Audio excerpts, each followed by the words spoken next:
السلام علیکم ورحمۃ اللہ وبرکاتہ۔ الحمد للہ رب العالمین، والصلاة والسلام علی حبیبہ سید الانبیاء واشرف المرسلین، وعلی آلہ الطیبین الطاہرین،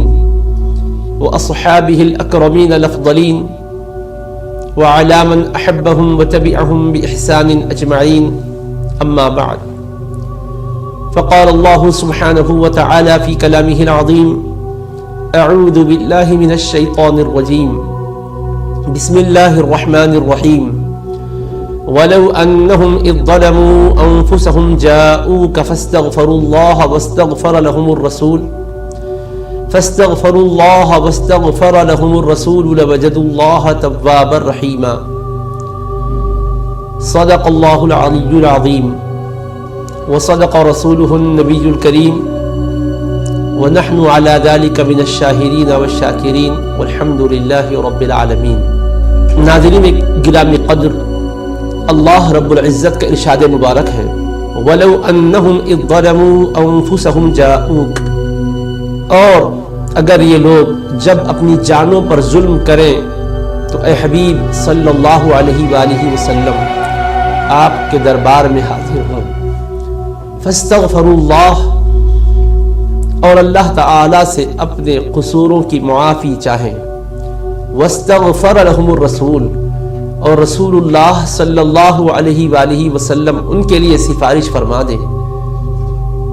لوجدوا اللہ توابا رحیما، تو یہ لوگ ضرور بضرور اللہ تعالی کو خوب توبہ قبول کرنے والا، بے انتہا رحم فرمانے والا پائیں گے۔ اس آیت مبارکہ میں حق تبارک و تعالی اپنے بندوں کو ہدایت عطا فرما رہا ہے کہ جب وہ جانوں پر ظلم کر بیٹھے، یعنی گناہ کا ارتکاب کر بیٹھے، تو وہ اے حبیب صلی اللہ علیہ وسلم آپ کے پاس آئیں اور اپنے قصوروں کی اللہ سے معافی چاہیں، استغفار کریں۔ تو اے رسول صلی اللہ علیہ وسلم جب وہ آپ کے پاس حاضر ہو کر استغفار کرے، مغفرت طلب کرے اللہ کے حضور، اور آپ ان کے حق میں سفارش فرما دیں، تو اللہ کا وعدہ ہے کہ یہ لوگ اللہ تعالیٰ کو تواب و رحیم پائیں گے۔ نافرمانی جو ہوئی ہے، معافی چاہ لیں، حضور علیہ السلام شفیق و رحیم ہے اپنی امت پر، ان کے حق میں اللہ سے بخشش طلب کریں گے کہ یا اللہ میرا یہ امتی خطا کر کے، گناہ کر کے متکبر نہیں بنا ہے، بلکہ شرمسار ہو کر، نادم و پشیمان ہو کر آیا ہوا ہے، اور وہ اپنے گناہوں پر اشک ندامت بہا رہا ہے۔ میں تیرا نبی، اس کے حق میں تیری بارگاہ میں سفارش کرتا ہوں، تو اس کی توبہ کو قبول فرما لے۔ یوں حضور علیہ السلام کی شفاعت اس کو ملے گی، تو اللہ کا وعدہ ہے کہ ضرور بضرور یہ لوگ اللہ کو تواب و رحیم پائیں گے۔ تو یہ آیت مبارکہ کا حکم ظاہری حیات مبارکہ کے زمانے میں بھی تھا، اور پردہ فرمانے کے بعد، وصال اقدس کے بعد، اس دنیا سے حضور علیہ السلام جو عالم آخرت کا سفر فرمائے ہیں، اس کے بعد بھی یہ حکم، یہ ہدایت قائم ہے۔ چنانچہ علامہ حافظ ابن کثیر رحمہ اللہ تفسیر ابن کثیر میں بیان کرتے ہیں، اسی آیت کریمہ کی تفسیر کرتے ہوئے: یرشد تعالی العصاة والمذنبین اذا وقع منهم الخطأ والعصیان ان یأتوا الی الرسول صلی اللہ علیہ وسلم، کہ اللہ تعالیٰ اس آیت مبارکہ کے ذریعے سے گناہ گاروں کو، خطا کاروں کو، معصیت شیاروں کو یہ ہدایت دے رہا ہے کہ جب ان سے کوئی خطا و لغزش سرزد ہو جائے تو وہ حضور صلی اللہ علیہ وسلم کی خدمت میں حاضر ہوں اور اپنے گناہوں کی اللہ سے معافی چاہیں، اور رسول کریم علیہ السلام ان کے لیے سفارش فرما دیں گے، تو یہ لوگ اللہ کو تواب و رحیم پائیں گے۔ اللہ سے معافی چاہتے ہوئے حضور اکرم علیہ السلام سے عرض کرنے لگے کہ میں نے اپنی جان پر ظلم کیا، میں نے گناہ کیے، آپ کی خدمت میں حاضر آیا ہوں تاکہ آپ کی سفارش میرے لیے بخشش و مغفرت کی ضامن بن جائے۔ جب انہوں نے یہ کہا اور اس کے بعد اشعار بھی پڑھے: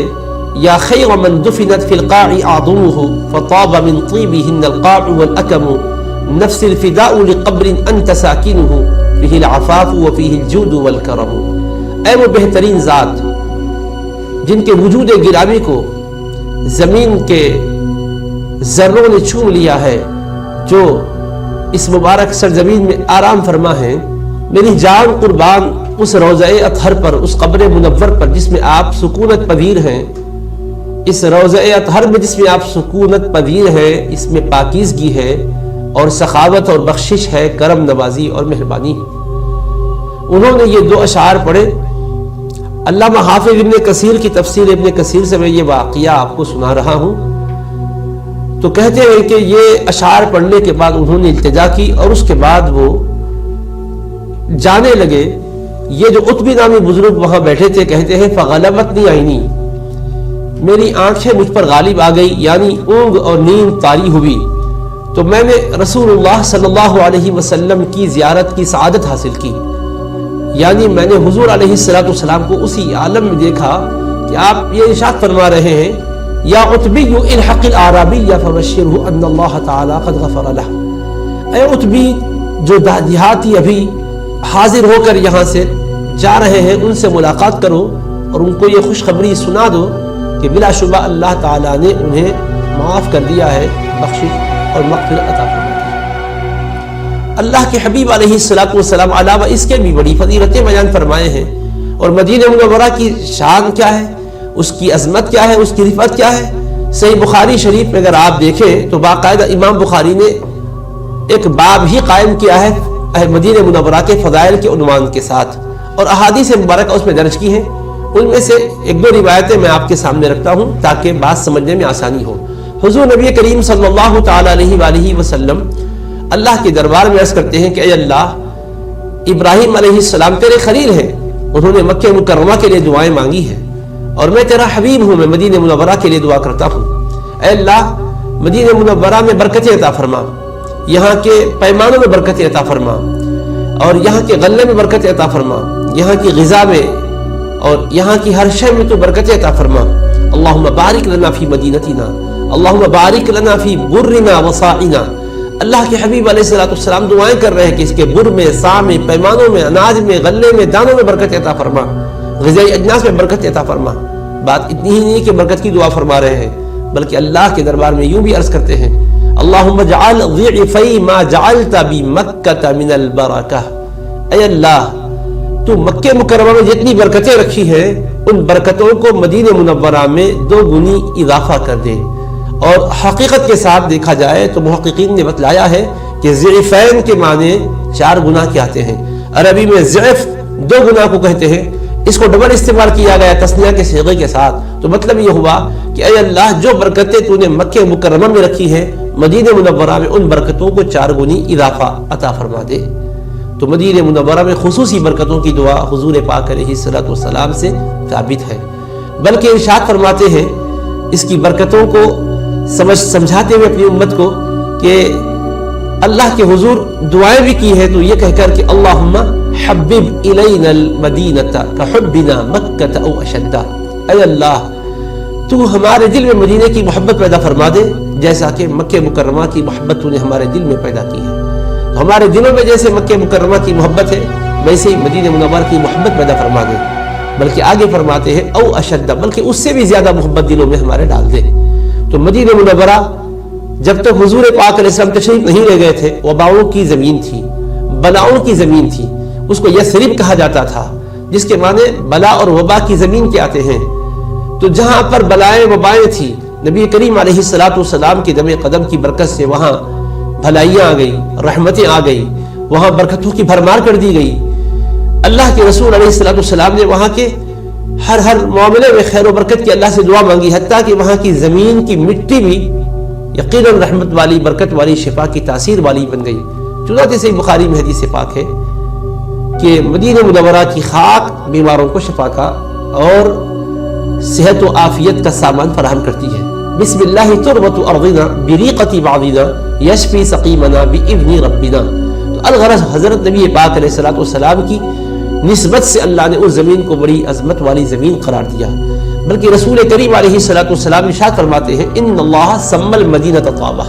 بے شک اللہ نے مدینہ منورہ کا نام طابہ رکھا ہے۔ مدینہ کا نام جو طیبہ ہے، طابہ ہے، نام تو کسی بھی شہر کے کوئی بھی رکھتے ہیں، لیکن قربان چاہیں اس مبارک شہر کی قسمت پر کہ اس کا نام عرش کے مالک نے اللہ رب العزت نے رکھا ہے، اور نبی کریم علیہ السلام کی نسبت سے وہ مدینہ منورہ کہلاتا ہے۔ مدینہ منورہ سے محبت حضور نبی کریم علیہ السلام نے کی ہے، ہر بندہ مومن کو اس سے محبت ہونا فطری اور طبعی بات ہے۔ تو مکہ مکرمہ عظمتوں کا شہر ہے، جہاں خانہ کعبہ ہے، وہ مہبت وحی الہی ہے، جہاں رسول پاک علیہ السلام کی ولادت باسعادت ہوئی، جہاں حج کے مناسک و ارکان ادا کیے جاتے ہیں، اسی سرزمین پر مینا ہے، عرفات ہے، مزدلفہ ہے۔ یہ سب کچھ شان مکہ مکرمہ کو حاصل ہے۔ مدینہ منورہ کو بھی اللہ نے رسول پاک علیہ السلام کی نسبت سے کیسی کیسی شانیں عطا کی ہے کہ وہاں کے لیے حضور نے دعائیں مانگی ہے، وہاں کے لیے حضور نبی کریم علیہ السلام نے محبت کا اظہار بھی فرمایا ہے، اور مزید محبت کے پیدا کیے جانے کے لیے اللہ سے التجائیں بھی فرمائی ہے۔ تو لہٰذا حج بیت اللہ کے موقع پر ہو یا اس کے علاوہ عمرے کے لیے کوئی جائے، بہرحال اللہ کے رسول علیہ السلام کے شہر مقدس کو جانا وہ اپنی سعادت سمجھتا ہے، اپنی خوش نصیبی سمجھتا ہے۔ اب پروگرام کے اعتبار سے پہلے جائیں یا بعد میں جائیں یہ سہولت پر منحصر ہے، لیکن جانے کی تمنا ہر ایک کے دل میں ہوتی ہے، اس لیے کہ آج یہ حج کی سعادتیں ہمیں ملی اور خانہ کعبہ کی عظمتیں معلوم ہوئی اور ایک ایک رکن کو ادا کرنے کا اجر و ثواب معلوم ہوا۔ یہ سب نبی رحمت علیہ السلام ہی کی تعلیم کی وجہ سے معلوم ہوا۔ اللہ کے پیغام کو ہم تک نبی کریم علیہ السلام نے ہی پہنچایا ہے، آپ ہی پر وحی الہی کا نزول ہوا، آپ ہی نے دین کے مکمل کیے جانے کا اللہ کی طرف سے اعلان کر کے سنا دیا۔ لہٰذا حضور نبی کریم علیہ السلام کی محبت کا تقاضا ہے مدینہ منورہ بڑے ادب و احترام سے حاضری دی جائے۔ اب رہ گیا مدینہ منورہ پہنچے رسول پاک علیہ السلام کے شہر مبارک میں قدم کیا ہونا چاہیے؟ تو قرآن مجید میں خود اللہ پاک کا ارشاد ہے، یا ایھا الذین آمنوا لا ترفعوا اصواتکم فوق صوت النبی، اے ایمان والو تم اپنی آوازوں کو نبی کریم صلی اللہ علیہ وسلم کی آواز پر بلند نہ کرو، ولا تجہروا له بالقول کجہر بعضکم لبعض، اور تم حضور نبی کریم علیہ السلام کے سامنے ایسے چلا کر نہ بولو جیسا تم ایک دوسرے کے ساتھ چلا کر بولتے ہو، بے تکلفی کے ساتھ کلام کرتے ہو، ان تحبط اعمالکم وانتم لا تشعرون، تمہارے اعمال برباد ہو جائیں گے اور تمہیں اس کا پتہ بھی نہیں چلے گا۔ تو اللہ تعالیٰ نے اپنے رسول علیہ السلام کے سامنے حاضر ہونے والوں کو فرمایا ہے کہ ادب کے ساتھ حاضر ہونا، زبان پر بھی تمہارے کنٹرول رہنا، الفاظ پر بھی کنٹرول رہنا، جو چاہے جملے بھی نہیں بولنا، جیسے چاہے اپنی آواز کو بلند کر کے بھی نہیں بولنا، بلکہ دھیمی آواز ہو۔ نبی کریم علیہ السلام کے دربار میں جو آداب حاضر ہونے کے تھے وہ وصال اقدس سے پہلے ظاہری قیام کے دوران بھی تھے اور وصال اقدس کے بعد بھی ہیں۔ چنانچہ آج بھی مسجد نبوی اور روضہ رسول پاک علیہ السلام پر آپ پہنچے تو یہی ادب آپ کے لیے ہمارے لیے لازم ہوگا۔ دلیل کیا ہے جناب؟ دلیل صحیح بخاری کی حدیث پاک ہے، حضرت سیدنا عمر بن خطاب رضی اللہ تعالیٰ عنہ کا واقعہ اس میں مذکور ہے۔ سائب بن یزید رضی اللہ عنہ ایک صحابی ہے، وہ سائب بیان کرتے ہیں کہ میں مسجد نبوی شریف میں ٹھہرا ہوا تھا، ایک صاحب نے میری طرف کنکری پھینکی، میں نے جو مڑ کر دیکھا تو عمر بن خطاب نظر آ رہے تھے رضی اللہ عنہ، تو انہوں نے اشارے سے مجھ کو کہا کہ قریب آؤ، اشارہ کیا، میں پاس پہنچا، قریب گیا تو مجھ سے فرمایا وہ دونوں جو آپس میں باتیں کر رہے ہیں انہیں بلا لاؤ۔ تو پھر میں ان دونوں کو بلا لایا، ان دونوں سے آپ نے فرمایا من این انتما، تم دونوں کہاں کے رہنے والے ہو؟ تو انہوں نے کہا ہم طائف کے رہنے والے ہیں، طائف سے آئے ہوئے ہیں۔ تو آپ نے فرمایا لو کنتما من اہل البلد لاوجعتکما، اگر تم اہل بلد یعنی مدینہ منورہ کے باشندگان ہوتے تو میں تم کو سزا دیتا تھا، کوڑے لگواتا تھا۔ فرمایا ترفعان اصواتکما فی مسجد رسول اللہ صلی اللہ علیہ وسلم، تم اللہ کے رسول کی مسجد میں بلند آواز سے بات کرتے ہو، خیال کرنا چاہیے کیونکہ تم اس شہر کے نہیں ہیں، اس کا ادب تمہیں معلوم نہیں تھا، اب سمجھا دیا ہوں، ورنہ یہاں کے باشندگان جو ادب سے واقف تھے ان میں سے کوئی خطا کرتا ہوتا تو پھر اس کو سزا دیتا، کوڑے لگاتا۔ تو معلوم کیا ہوا؟ یہ واقعہ حضرت نبی پاک علیہ السلام کے وصال اقدس کے بعد کا تھا۔ تو صحیح بخاری کی حدیث سے ثابت ہوا کہ رسول کریم علیہ السلام کی مسجد میں حضور کی بارگاہ میں بھی حاضری کے موقع پر وہی ادب قائم رکھنا چاہیے جو ادب آپ کے ظاہری حیات کے دوران حاضر ہونے کے سلسلے میں بتلایا گیا تھا۔ یہی فاروق اعظم نے سمجھا اور امام بخاری نے صحیح بخاری میں درج حدیث کے ذریعے سے ہمیں سمجھایا اور بتلایا۔ الغرض حضرت نبی پاک علیہ السلام کے شہر اقدس میں آپ جائیں، احترام کے ساتھ درود و سلام پڑھتے ہوئے جائیں، اور جب مدینہ منورہ جیسے قریب آئے اور شوق بڑھ جائے، پہنچ جائیں تو اپنے ساز و سامان کو آپ قیام گاہ میں رکھیں، بہترین طریقے سے انتہائی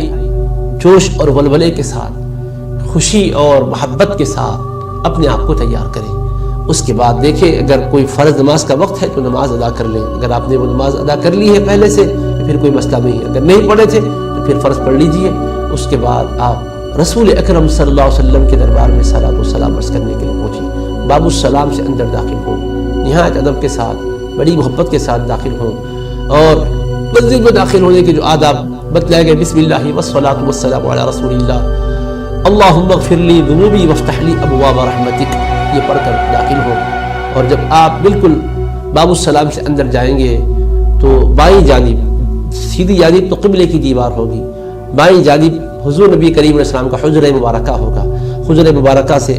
جب قریب آپ پہنچیں گے، پہلے جو جالی ہے وہ جالی نہیں، درمیانی جالی کے درمیان 3 حلقات بنے ہوئے ہیں۔ پہلا حلقہ یہ ہے کہ اگر آپ اس کے روبرو ٹھہر جائیں تو بالکل حضور نبی کریم علیہ السلام کے چہرے انور کے سامنے آپ ہوتے ہیں۔ مواجہ شریف کہتا ہے، پہلاتا ہے یہ حصہ، تو مواجہ شریف میں حضور اکرم علیہ السلام کے کھڑے ہو جائیں اور ادب احترام سے صلاۃ و سلام عرض کریں، اور اس کے بعد ٹھہرنے کا مزید موقع ہو تو دعائیں کر لیں۔ اگر ہجوم کی وجہ سے ٹھہرنے کا موقع نہیں مل رہا ہے، چلتے چلتے ہی آپ کو سلام عرض کرنا ہے تو تھوڑا رک کر سلام عرض کر لیں۔ اس کے بعد پھر ایک ہاتھ اور مزید آگے بڑھیں، ایک اور حلقہ ہوتا ہے۔ آپ جب ادھر متوجہ ہو کر ٹھہر جائیں گے تو وہ حضرت سیدنا ابوبکر صدیق رضی اللہ تعالیٰ عنہ کا مواجہ ہوتا ہے، تو ان کے مواجہ شریف میں ٹھہر کر ان کی خدمت میں بھی سلام عرض کر دیں۔ پھر ایک ہاتھ اور آگے بڑھیں تو جو حلقہ آتا ہے اس کے سامنے آپ ٹھہریں گے تو بالکل حضرت سیدنا عمر بن خطاب فاروق اعظم رضی اللہ تعالیٰ عنہ کے آپ سامنے ہوں گے، ان کی خدمت میں سلام عرض کریں۔ موقع اگر ہے، ٹھہر سک رہے ہیں تو پھر وہاں دعائیں کر لیں، اگر موقع نہیں مل پا رہا ہے تو پھر آپ آگے بڑھ جائیں، مسجد نبوی کے جس حصے میں بھی جہاں سے بھی آپ کو موقع مل رہا ہے دعائیں کریں اور اپنے آپ کو مصروف رکھیں، درود پڑھیں، سلام پڑھیں۔ اللہ تبارک و تعالیٰ جتنا آپ کو وہاں قیام کا موقع دے رہا ہے غنیمت جانیں، غفلت نہیں ہونی چاہیے۔ اور اس کے ساتھ ساتھ سامنے جنت البقیع ہے، جہاں اہل بیت اطہار ہیں، جہاں اصحاب اخیار ہیں، جہاں تابعین ہیں، جہاں ائمہ ہیں، صلح ہیں، ان کے مزارات ہیں، ان کی زیارت کریں اور پھر مسجد نبوی شریف میں آپ آ جائیں۔ مسجد نبوی شریف میں ایک خاص حصہ ہے جس کو روضۃ من ریاض الجنہ، جنت کے باغات میں سے ایک باغ کہا گیا ہے۔ صحیح بخاری میں حدیث پاک ہے، نبی کریم صلی اللہ علیہ وسلم نے ارشاد فرمایا، ما بین بیتی و منبری روضۃ من ریاض الجنہ، میرے حجرہ مبارک اور میرے منبر شریف کے درمیان کا جو حصہ ہے جنت کے باغات میں سے ایک باغ ہے۔ یہ حدیث پاک صحیح بخاری شریف کے اندر موجود ہے، تو وہ روضۃ من ریاض الجنہ کہلاتا ہے۔ ریاض الجنہ اس کو عرف عام میں کہتے ہیں، تو اس میں آپ کو اگر موقع ملے تو وہاں پہنچے، نماز پڑھیں، نفل پڑھیں، اور اس کے علاوہ وہاں مختلف ستون ہیں، ان کے پاس بھی 2 رکعت حسب موقع پڑھ لیں۔ مسجد قباء تشریف لے جائیں، ہفتے کا دن ہو تو بہتر ہے، نبی کریم علیہ السلام بھی جمعے کے دن یعنی ہفتے کے دن تشریف لے جایا کرتے تھے۔ باوضو جائیں اور جا کر 2 رکعت نماز نفل پڑھیں۔ سنن ابن ماجہ شریف میں حدیث پاک ہے، نبی کریم صلی اللہ علیہ وسلم نے ارشاد فرمایا، جو باوضو باطہارت اپنے گھر سے جائے اور مسجد قباء میں جا کر 2 رکعت نماز ادا کرے، کان لہ کاجر عمرۃ، اس کو ایک عمرے کا اجر عطا ہوتا ہے، تو ایک مقبول عمرے کا ثواب آپ کو ملتا ہے۔ یہ فضیلت ہے۔ اور پھر وہاں مسجد قبلتین ہیں، یعنی وہ مسجد جس میں نبی کریم علیہ الصلاۃ والسلام نے نماز پڑھائی، 2 رکعت نماز آپ پڑھائے تھے، اور اس وقت حکم یہ تھا کہ آپ بیت المقدس کی طرف رخ کر کے نماز پڑھائیں۔ ہجرت کے بعد 16-17 مہینے تک نبی کریم صلی اللہ علیہ وسلم بیت المقدس کی طرف رخ کر کے نمازیں پڑھا رہے تھے، لیکن دل میں خواہش اور تمنا تھی کہ بجائے بیت المقدس کے خانہ کعبہ یہ قبلہ بن جائے۔ تو آپ کے دل میں خواہش رہتی تھی، آرزو رہتی تھی۔ اللہ کی طرف سے وحی کب آتی ہے اس انتظار میں کبھی کبھی آپ اپنا چہرہ انور آسمان کی طرف اٹھا کر دیکھا کرتے تھے۔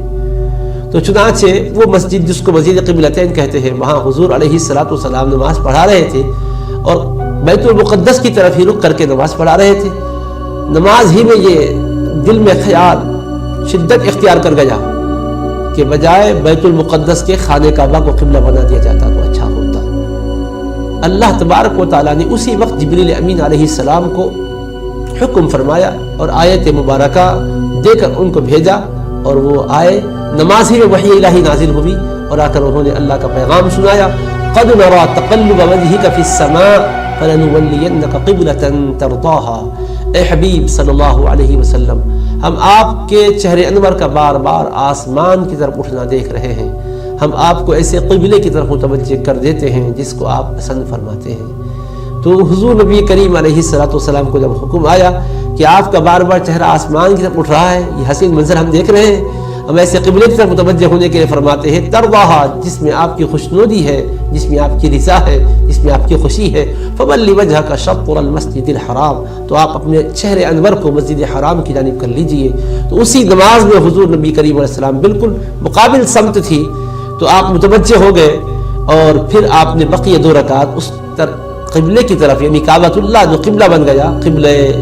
دوم، اس طرف رخ کر کے نبی کریم علیہ السلام نے نماز پڑھائی۔ تو اس طرح سے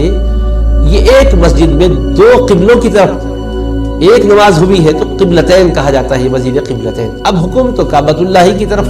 رخ کر کے نماز پڑھنے کا آ گیا، یا بدی حکم ہو گیا، تو یہ مسجد میں بھی جا کر 2 رکعت نماز پڑھیں اور دعائیں کریں۔ اسی طرح احد شریف ایک پہاڑ ہے،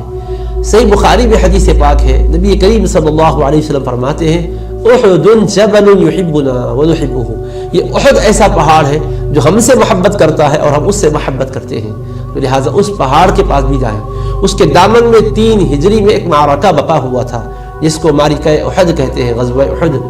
جہاں 70 صحابہ کرام نے جام شہادت نوش کیا۔ حضور نبی کریم علیہ السلام کے چہیتے، محبوب، انتہائی ذی القدر چچا حضرت سید الشہداء امیر حمزہ رضی اللہ تعالیٰ عنہ بھی شہید ہوئے، تو ان کے ایک 4 دیواری کے اندر مزارات ہیں، جالیوں سے اس کو محفوظ کر دیا گیا ہے، تو وہاں پر بھی پہنچ کر زیارت کریں۔ اور بھی شہداء احد کے وہاں موجود ہیں۔ اس کے علاوہ مزید وہاں جو متبرک مقامات ہیں، تاریخی نوعیت سے جن کی عظمتیں رفعتیں ہیں، من جملہ ان کے مساجد 5 ہیں، مسجد فتح ہے، وہ سارے مساجد تک تو نہیں پہنچ پا رہے، ایک بڑی مسجد بنا دی گئی ہے۔ خندق کی جنگ جہاں ہوئی تھی، غزوہ خندق جہاں ہوا تھا، اس علاقے میں وہاں پہنچ کر بھی 2 رکعت نماز پڑھیں اور وہ مناظر کو اپنی آنکھوں سے دیکھ کر آنکھوں کے نور کو بڑھائیں۔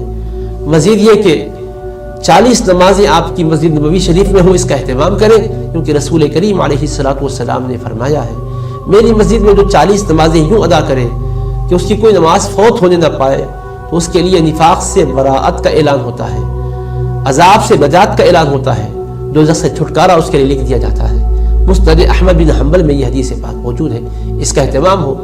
اور کثرت سے حضور اکرم علیہ السلام پر درود و سلام پڑھتے رہے، قرآن کی تلاوت کرتے رہے، گناہوں سے اپنے آپ کو محفوظ رکھیں، اپنے لیے ساری امت کے لیے بخشش کی دعا کریں، اور جب وہاں سے لوٹیں تو پھر وہ محبت، وہ ادب، وہ نعمت اور برکت کے ساتھ لوٹیں کہ زندگی میں ایک انقلاب رہے۔ آپ کو دیکھیں تو لوگ یہ محسوس کریں واقعی حضور نبی کریم علیہ السلام کے شہر اقدس سے، خدا کے دربار سے رحمت و برکتوں کو لے کر آیا ہے، ایک انقلابی زندگی ہے، زندگی بجائے خود ایک لوگوں کے لیے ہدایت کا ذریعہ بن جائے۔ لبیک اللہم لبیک لبیک